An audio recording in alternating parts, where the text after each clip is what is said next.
Joseph ഗ്രൂപ്പിൽ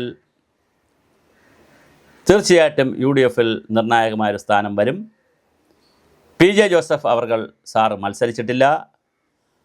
അവർ 8 സീറ്റിലാണ് ഇപ്പോൾ മത്സരിച്ചത്. 2 സീറ്റ് അവർ വിട്ടുകൊടുത്തു.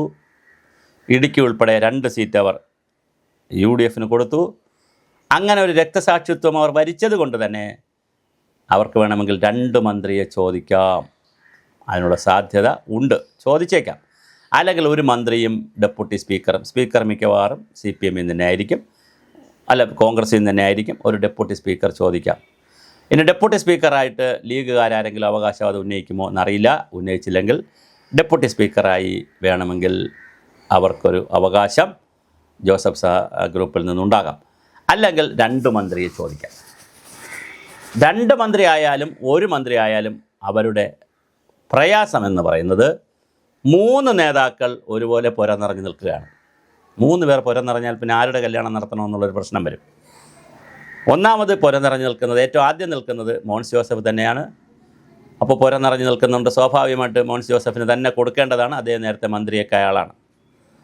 അതേസമയം PJ ജോസഫ് സാറ് ദീർഘകാലം മന്ത്രിയൊക്കെ ആയിരുന്നു. സ്വാഭാവികമായിട്ട് അദ്ദേഹത്തിൻ്റെ മകൻ പറ്റിയൻ ജേക്കബിൻ്റെ മകൻ അനൂപ് ജേക്കബും അതുപോലെ തന്നെ പലരുടെയും മക്കളുമൊക്കെ ഇങ്ങനെ മന്ത്രിയാകുമ്പോൾ സ്വാഭാവികമായിട്ട് അബു ജോൺ ജോസഫിന് ഒരു മന്ത്രിസ്ഥാനം മോഹിക്കാം. അങ്ങനെ കിട്ടിയാൽ അദ്ദേഹത്തിനും ഒരു സ്ഥാനം വേണ്ടിവരും. ഇനി വേറൊരു വലിയ വിഷയമുള്ളത്, തോമസ് ഉണ്ണിയാടൻ ജയിച്ചാൽ അദ്ദേഹം വളരെ സീനിയർ നേതാവാണ്. അദ്ദേഹത്തിന് എന്താക്കും? ഇനി തോമസ് ഉണ്ണിയാടനെ ചീഫ് വിപ്പാക്കുമോ? ചീഫ് വിപ്പാക്കിയാൽ അത്യാവശ്യം വാഹനവും സൗകര്യങ്ങളൊക്കെ കിട്ടും. അതോ ഡെപ്യൂട്ടി സ്പീക്കറാക്കുമോ? കാരണം അതിന് പറ്റിയ ആളാണെന്ന് തോന്നുന്നു. അബു ജോൺ ജോസഫിനെ എന്തായാലും ഡെപ്യൂട്ടി സ്പീക്കറാക്കാൻ സാധ്യതയില്ല, കാരണം അദ്ദേഹം പുതിയ ആളാണ്. അതുകൊണ്ട് അദ്ദേഹത്തെ പിടിച്ച് മന്ത്രിയാക്കുമോ? 2 ചെറിയ വകുപ്പ് മതി എന്ന് ചോദിക്കുമോ? അങ്ങനെയുണ്ടല്ലോ, വളരെ വലിയ വകുപ്പുകൾ വേണ്ട. ഇപ്പോൾ ധനകാര്യം, ആഭ്യന്തരം, റവന്യൂ, ഇങ്ങനെ വന്ന് ജലം, ഇങ്ങനെ വന്ന് വരുമ്പോൾ വകുപ്പുകൾ പലതും താഴോട്ട് വരുമ്പോൾ തിരക്കില്ലാത്ത വകുപ്പുകളുണ്ട്. ആരെങ്കിലും എടുത്തുകൊണ്ട് പോടേന്ന് പറയുന്ന വകുപ്പുകളുണ്ട്. ആരെങ്കിലും വച്ചോളി എന്ന് പറഞ്ഞ് കൊടുക്കുന്ന ചില മന്ത്രിമാരോട് നിങ്ങളിത് വച്ചോ എന്ന് മുഖ്യമന്ത്രി പറയുന്ന വകുപ്പുകളുമുണ്ട്. അപ്പോൾ അങ്ങനെയുള്ള വകുപ്പുകളിൽപ്പെട്ട ഏതെങ്കിലും 1-2 വകുപ്പ് 2 മന്ത്രിമാരെ എന്നുള്ള നിലയിൽ PJ ജോസഫും സാർ അങ്ങനെ ഒരു വാദം വയ്ക്കുമോ? ആ വാദം വച്ചാൽ അവർ 8 സീറ്റിൽ 7-ലും ജയിച്ചാൽ സ്വാഭാവികമായിട്ട് അവർക്കൊരു ബലം വരും. പക്ഷേ പ്രശ്നം 75 76 സീറ്റ് മൊത്തത്തിൽ UDF-ന് കിട്ടുകയും അതിൽ 7 സീറ്റ് കുട്ടനാട് ഉൾപ്പെടെയുള്ള ചങ്ങനാശ്ശേരിയൊക്കെ അടക്കമുള്ള 7 സീറ്റ് കൊങ്ങാടൻ തോന്നുന്നു, പിന്നെ ഒരെണ്ണം അവർക്ക് ഇല്ലാത്തത്. അത് അല്ല, അവർക്ക് കണ്ണൂർ ജില്ലയിലെ ഏതോ ഒരെണ്ണമാണ് ഇല്ലാത്തത്. ബാക്കി 7 സീറ്റും കിട്ടുമെന്നാണ് പറയുന്നത്. അങ്ങനെ 7 സീറ്റ് കിട്ടുകയും ജോസഫ് ഗ്രൂപ്പിന് കിട്ടുകയും UDF-ന് സീറ്റിൻ്റെ എണ്ണം കുറഞ്ഞിരിക്കുകയും ചെയ്താൽ ഒരു ബാർഗൈനിങ് കപ്പാസിറ്റി കൂടും.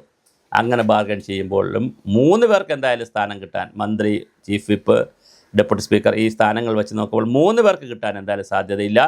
2 പേർക്ക് കിട്ടാൻ സാധ്യതയുണ്ട്. 2 പേരാകുമ്പോൾ ഒന്ന് മോൻസ് ജോസഫ് തന്നെ, നിർബന്ധമായിട്ട് തന്നെ. രണ്ടാമൻ ആരാണ്? ഒന്നുകിൽ അബു ജോൺ ജോസഫ് അല്ലെങ്കിൽ തോമസ് ഉണ്ണിയാടൻ.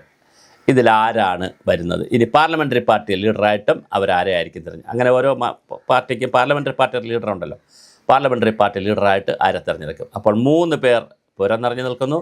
ആരുടെ കല്യാണമായിരിക്കും ആദ്യം നടക്കുക, ആർക്കാണ് ഭാഗ്യമുള്ളതെന്നും ജാതകപ്രകാരം ആരാണ് മന്ത്രി കസേരയിലിരിക്കാനും, ഇനി മറ്റ് ചീഫ് വിപ്പോ ഡെപ്യൂട്ടി സ്പീക്കറോ പാർലമെൻ്ററി പാർട്ടി ലീഡറോ അങ്ങനെ എന്തെങ്കിലുമൊക്കെ സ്ഥാനങ്ങൾ ഉണ്ടെങ്കിൽ അതിൽ കയറിയിരിക്കാനോ യോഗ്യത മീൻസ് പിന്നെ സ്ഥാനം കിട്ടുന്നത് ആര് എന്ന് നമുക്ക് ഒരാഴ്ച കൂടി കഴിയേണ്ടി, നാളെ അറിയാൻ പറ്റത്തില്ല. നാളെ തിരഞ്ഞെടുപ്പ് വന്ന് മറ്റന്നാൾ സീറ്റ് നിലവാരമൊക്കെ വന്ന് ഓരോരുത്തരുടെ വോട്ടും മറ്റു കാര്യങ്ങളൊക്കെ വന്ന് അങ്ങനെ ഒരാഴ്ച കൊണ്ട് ക്യാബിനറ്റ് തീരുമാനിക്കുമ്പോൾ UDF വരികയാണെങ്കിൽ UDF മുഖ്യമന്ത്രി ആര് എന്നൊക്കെ തീരുമാനിച്ച് വരുമ്പോൾ സമുദായ സമവാക്യങ്ങൾ, പിന്നെ ഇതിനകത്ത് സമുദായ സമവാക്യത്തിൻ്റെ കാര്യമില്ല. 3 പേരും ക്രിസ്ത്യാനികളാണ്. പിന്നെ ജോസഫ് ഗ്രൂപ്പിനൊരു മന്ത്രിസ്ഥാനം കൊടുക്കുകയാണെങ്കിൽ സ്വാഭാവികമായിട്ട് അതൊരു ക്രിസ്ത്യൻ വിഭാഗത്തിലുള്ള ഒരാൾ തന്നെ ആയിരിക്കും വരാൻ സാധ്യതയുള്ളൂ. ഇപ്പോൾ ഹിന്ദു വിഭാഗത്തിലുള്ളവരുണ്ടെങ്കിലും വരാൻ സാധ്യത, ഹിന്ദു വിഭാഗത്തിലുള്ളവർ അങ്ങനെ വളരെ വലിയ നേതാക്കളിപ്പോൾ ഒരു സുരേന്ദ്രൻ പിള്ളയാണ് ഉണ്ടായിരുന്നത്. ഇപ്പോൾ കേരള കോൺഗ്രസ് ജോസഫ് ഗ്രൂപ്പിലല്ല. അതുകൊണ്ട് ഹിന്ദുക്കളായിട്ടുള്ളവരുടെ എണ്ണവും കുറവാണ്. എന്തായാലും വളരെ മനോഹരമായിട്ടുള്ള 3 പേർ ജയിച്ചാൽ തോമസ് ഉണ്ണിയാടനും അതുപോലെ തന്നെ അബു ജോൺ ജോസഫും മോൻസ് ജോസഫും ജയിച്ചാൽ ഏത് ജോസഫാകും? ഉണ്ണിയാടൻ ആകുമോ എന്നുള്ള ചോദ്യം വളരെ കൃത്യമാണ്. ഉണ്ണിയാടൻ ആവുകയാണെങ്കിൽ തൃശ്ശൂരിന് പോകും എന്നൊരു പ്രത്യേകതയുണ്ട്. അതേസമയം പിന്നെ ഇടുക്കിക്ക് കോട്ടയവുമായിട്ട് കടുത്തുരുത്തിക്ക് കോട്ടയത്തിന് മാറി ജോൺസൺ മാറിയാൽ ഇടുക്കിക്ക് മന്ത്രിയില്ലാതെ വരുമോ? പ്രത്യേകിച്ച് LDF വന്നാൽ റോഷി അഗസ്റ്റിൻ തോറ്റു പോവുകയാണെങ്കിൽ, LDF വന്നാലും റോഷി തോറ്റു പോവുകയാണെങ്കിൽ ഇടുക്കിക്ക് മന്ത്രിയില്ല. അതേസമയം കോട്ടയത്തിന് ഇങ്ങനൊരു മന്ത്രി വരും. ഇനി LDF ആണ് വരുന്നതെങ്കിൽ പാലായിൽ നിന്ന് ജോസ് കെ മാണി ജയിച്ചാൽ ജോസ് കെ മാണി നിർബന്ധമായും വലിയൊരു പ്രധാനപ്പെട്ട വകുപ്പിലേക്ക് വരും. ധനകാര്യ വകുപ്പ് വരുമോ എന്നറിയില്ല. എന്തായാലും പ്രധാനപ്പെട്ട വകുപ്പിലേക്ക് ജോസ് കെ മാണി വരും LDF ജയിച്ചാൽ. അങ്ങനെയാണെങ്കിൽ വീണ്ടും പാലായ്ക്കും കോട്ടയത്തിനും മന്ത്രി കിട്ടും. അപ്പോൾ കോട്ടയത്തിന് കിട്ടുമോ, തൃശ്ശൂരിന് കിട്ടുമോ, പത്തനംതിട്ട കിട്ടുമോ, ഇടുക്കിക്ക് നഷ്ടപ്പെടുമോ? ജോസഫ് സാറിൻ്റെ കൂടെയുള്ള 3 പേരിൽ ആരാണ് മന്ത്രി? 3 പേരും ഇന്ന് ഉടുപ്പടിച്ചിട്ടുണ്ടാവാം. 3 പേരും അതിൻ്റെ തയ്യാറെടുപ്പുകൾ നടത്തും. സ്വാഭാവികമാണ്. അധികാരത്തിൽ വരുന്നു, തിരഞ്ഞെടുപ്പിൽ നിൽക്കുന്നു, തിരഞ്ഞെടുപ്പിൽ നിൽത്താൽ മന്ത്രിയാകണമെന്ന് ആഗ്രഹിക്കുന്നത് സ്വാഭാവികമാണ്. അപ്പോൾ ഒരു പെട്ടെന്ന് അടിക്കാൻ പറ്റില്ലെന്ന് വെച്ചാൽ ഇന്നൊരു ഉടുപ്പ് ചിലപ്പോൾ അടിക്കാൻ സാധ്യതയുണ്ട്. പക്ഷേ ഇന്ന് അടിക്കാനുള്ള സാധ്യത ഉണ്ടെന്ന് പറയുമ്പോഴും മറ്റൊരു സാധ്യതയുള്ളത് നാളെ ഇപ്പോൾ തിരഞ്ഞെടുപ്പ് വോട്ട് എണ്ണ അറിഞ്ഞാലും അല്ലെങ്കിൽ സീറ്റ് അറിഞ്ഞാലും പിന്നെ ഒരാഴ്ചയൊക്കെ എടുക്കും മന്ത്രിസഭ വരാൻ. അപ്പോൾ അതിനിടയിലാണ് മന്ത്രിയൊക്കെ തീരുമാനിക്കുന്നത്. അപ്പോൾ റെഡിമെയ്ഡ് ഷർട്ടോ അല്ലെങ്കിൽ ഷർട്ട് വേറെ അടിച്ചാലും മതി. ഇപ്പോൾ അതിനു വേണ്ടി ഷർട്ട് അടിക്കണമെന്നില്ല. എന്തായാലും 3 പേർ രംഗത്തുണ്ട്. ഒന്ന് മോൻസ് ജോസഫ്, അദ്ദേഹം വളരെ സീനിയറാണ്, വളരെ പ്രമുഖനാണ്, ജനകീയനാണ്, കഴിഞ്ഞ പ്രാവശ്യം മന്ത്രിയായിരുന്ന ആളാണ്, നിരവധി തവണ കടുത്തുരുത്തിയെ പിടിച്ച് കൂടെ നിർത്തിയിരിക്കുന്ന ആളാണ്. ഇടുക്കിയുടെ തൊടുപുഴയുടെ പൊന്നോമന പുത്രനായ എല്ലാമായിരുന്ന ജോസഫ് സാറിൻ്റെ വളരെ പ്രധാനപ്പെട്ട ഒരു കാൻഡിഡേറ്റായിട്ട് സ്ഥാനാർത്ഥിയായിട്ട് വന്ന സ്വന്തം മകനാണ് അദ്ദേഹം. അപ്പോൾ ജോൺ ജോസഫ് ഉണ്ണിയാടനാകട്ടെ, തോമസ് ഉണ്ണിയാടനാകട്ടെ, കേരള കോൺഗ്രസ് മാണി ഗ്രൂപ്പ് നിരന്തരം വിളിച്ചിട്ടും പോകാതെ തൃശ്ശൂരിൻ്റെ ശബ്ദമായി കേരള കോൺഗ്രസ് ജോസഫ് ഗ്രൂപ്പിൽ നിൽക്കുകയാണ്.